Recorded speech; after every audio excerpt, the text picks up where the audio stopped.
Hello रीत, hello.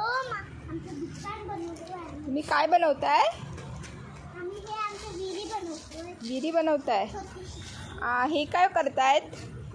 ह्या हे ज्यूस बनवताय. यांचं नाव काय? बाय.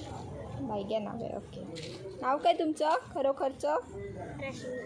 रश्मी. तुम्ही काय बनवताय?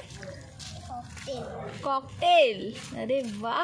हे तसं नाही खोलायचं. बघ काहीतरी आहे ते. बघ ना.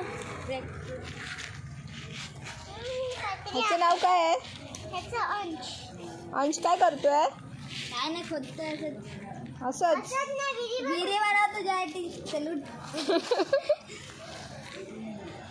आणि तुझं नाव काय तर तू सांगितलंसच नाही. रीत तेजा कदम. ओके. तुझं पूर्ण नाव सांग. तुझं कदम वगैरे काहीतरी असेल ते सांग. माझं पुरुषोत्तम आहे. तुझं नाव पुरुषोत्तम आहे? काय माझ्या पप्पांचं नाव पुरुषोत्तम. अरे तसं नाही रे. मी कदम. तिचं काय सांगितलं नाही. तू काय सांगितलं नाहीस ते सांग ना. सरनेम बोलते. सरनेम पाहिजे. हो. परब. अरे तसं ह्याला कसं कळणार आहे? कळालं बाबू, त्याचं पण सरनेम परब आहे.